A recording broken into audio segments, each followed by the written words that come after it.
Assalamualaikum warahmatullahi wabarakatuh. Perkenalkan, nama saya Nadia Megawati. Saya akan sedikit membahas tentang apa itu rasio hutang atau apa yang dimaksud dengan rasio hutang. Rasio hutang disebut juga dengan rasio leverage. Leverage digunakan untuk mengukur perbandingan dana yang disediakan oleh pemiliknya oleh dana yang dipinjam oleh kreditur perusahaan tersebut. Rasio hutang yang digunakan pada penelitian ini adalah rasio hutang terhadap total aktiva. Menurut Sharp Result Help Me 2009, dalam artikelnya yang berjudul Rasio Keuangan Perusahaan, rasio hutang terhadap total aktiva merupakan perbandingan antara hutang lancar dan hutang jangka yang seluruh aktiva yang diketahui. Menurut Manatap 2010, rasio hutang yang tinggi memiliki dua asumsi. Pertama adalah bahwa tingkat hutang yang tinggi memiliki sinyal bahwa perusahaan memiliki profesi yang baik karena mampu menggunakan lebih banyak hutang dalam struktur modal. Kedua adalah bahwa resiko hutang yang tinggi memiliki indikator bahwa perusahaan memiliki resiko yang besar. Demikian yang dapat saya jelaskan pada kesempatan kali ini. Assalamualaikum warahmatullahi wabarakatuh.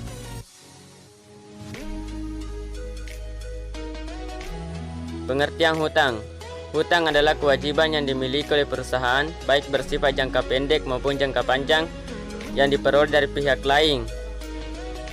Adapun macam-macam hutang terbagi menjadi dua, yaitu hutang jangka pendek dan hutang jangka panjang. Yang akan saya bahas kali ini yaitu hutang jangka pendek.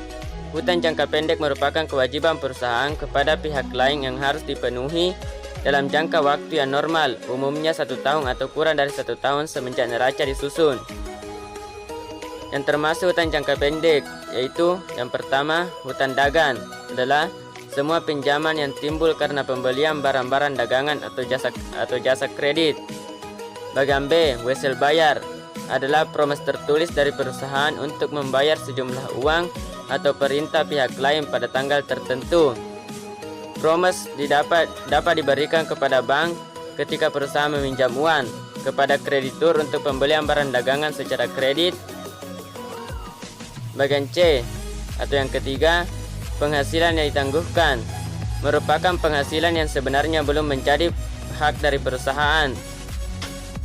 Yang keempat, hutang dividen adalah bagian laba perusahaan yang diberikan sebagai dividen kepada pemegang saham tetapi belum dibayarkan pada waktu neraca disusun. Yang kelima, hutang pajak. Hutang pajak perseroan yang belum dibayar pada waktu neraca disusun. Yang keenam, kewajiban yang masih harus dipatuhi adalah kewajiban yang timbul karena jasa-jasa yang diberikan kepada perusahaan selama jangka waktu tertentu tetapi pembayaran belum dilakukan. Misalnya, upah atau gaji karyawan, biaya sewa, pensiun atau bunga. Kemudian yang terakhir, hutang jangka panjang yang telah jatuh tempo adalah sebagian atau seluruh hutang jangka panjang yang akan menjadi hutang jangka pendek karena sudah sampai waktunya untuk dilunasi. Assalamualaikum warahmatullahi wabarakatuh. Perkenalkan, nama saya Sulfiadi, NIM 180311012. Pada kesempatan kali ini saya akan membahas macam-macam hutang. Macam-macam hutang terdiri atas dua, yaitu hutang jangka panjang dan hutang jangka pendek. Namun saya akan khusus membahas hutang jangka panjang karena pada pertama tadi sudah dibahas oleh teman saya itu macam-macam hutang jangka pendek. Jadi langsung saja, hutang jangka panjang. Hutang jangka panjang merupakan kewajiban perusahaan kepada pihak lain yang harus dipenuhi dalam jangka waktu melebihi 1 tahun. Jenis-jenis hutang jangka panjang yaitu yang pertama, hutang hipotek.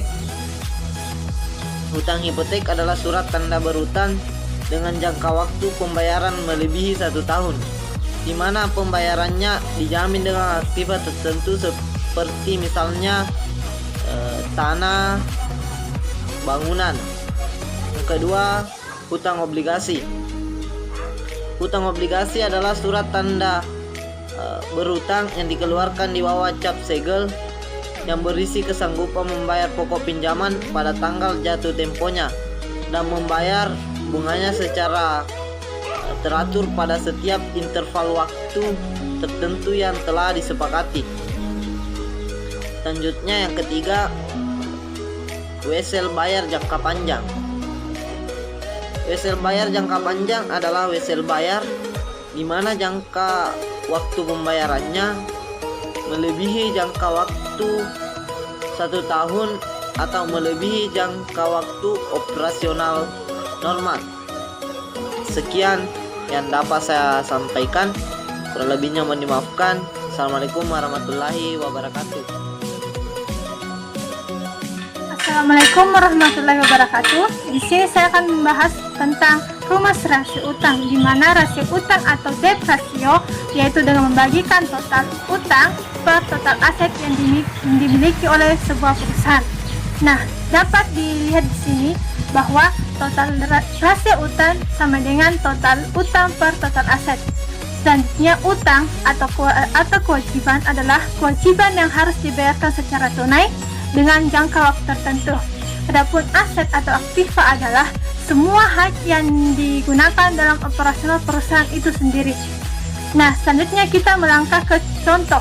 Misalkan saya mengambil misalnya itu PT X memiliki total aset sebesar 100 juta dan total utang 70 juta.